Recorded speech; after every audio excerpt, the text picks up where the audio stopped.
ট্রাম্পকে বৃদ্ধাঙ্গুলি দেখিয়ে হরমুজ পার করল চীনা জাহাজ। যুক্তরাষ্ট্রের নিষেধাজ্ঞা উপেক্ষা করে একটি চীনা তেলবাহী ট্যাংকার হরমুজ প্রণালী অতিক্রম করেছে বলে জানিয়েছে বার্তা সংস্থা রয়টার্স। সংস্থাটির খবরে বলা হয়, রিচ স্টারি নামের ট্যাংকারটি ব্লকেড শুরুর পর প্রথমবারের মতো প্রণালী পেরিয়ে পারস্য উপসাগর ত্যাগ করেছে।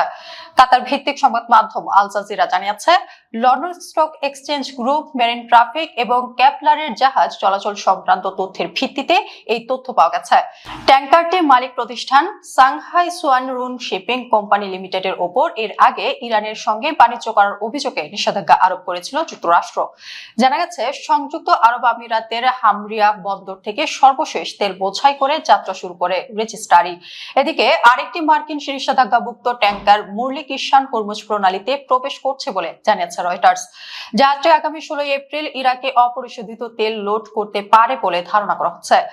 মুরলি কিষান এর আগেও রাশিয়া ও ইরানের তেল পরিবহন করেছে বলে প্রতিবেদনে উল্লেখ করা হয়। উল্লেখ্য, মার্কিন সামরিক বাহিনী সোমবার থেকে ইরানের বন্দরগুলো থেকে ছেড়ে আসা জাহাজগুলোর উপর নৌ অবরোধ শুরু করার ঘোষণা দিয়েছে।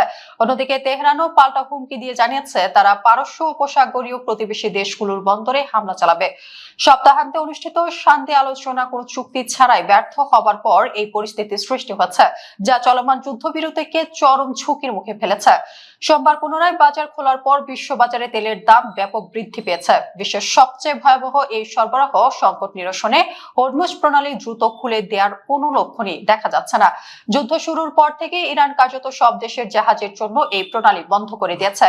তেহরানের দাবি, জাহাজগুলো শুধু ইরানের নিয়ন্ত্রণ মেনে এবং নির্দিষ্ট টোল প্রদানের মাধ্যমেই যাতায়াত করতে পারবে।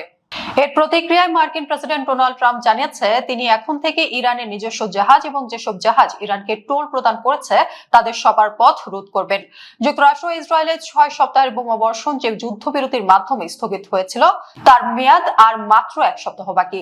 ইসলামাবাদে অনুষ্ঠিত উচ্চ পর্যায়ের আলোচনা ব্যর্থ হওয়ার পর এই যুদ্ধবিরতি এখন হুমকির মুখে। উল্লেখ্য, 1979 সালে ইসলামী বিপ্লবের পর এটি ছিল দুই দেশের মধ্যে সর্বোচ্চ পর্যায়ের সরাসরি আলোচনা। মার্কিন সেন্ট্রাল কমান্ড জানিয়েছে, সোমবার যুক্তরাষ্ট্রের সময় সকাল 10টা থেকে এই অবরোধ কার্যকর হবে। তারা স্পষ্ট করেছে, ইরানের বন্দর উপকূলীয় এলাকায় প্রবেশকারী বা সেখান থেকে ছেড়ে আসা সকল দেশের জাহাজের ওপর কোনো বৈষম্য ছাড়াই এই অবরোধ আরোপ করা হবে।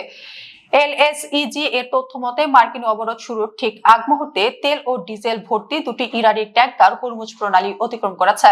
ইরানের সামরিক মুখপাত্র রাষ্ট্রীয় গণমাধ্যমে দেয়া এক বিবৃতিতে বলেছে, আন্তর্জাতিক জলসীমায় মার্কিন এই বিধিনিষেধ হবে অবৈধ এবং এটি জলদস্যুতার শামিল। তিনি হুঁশিয়ারি দেন, যদি ইরানের বন্দরগুলো হুমকির মুখে পড়ে তবে পারস্য বা ওমান উপসাগরে কোনো বন্দরই নিরাপদ থাকবে না।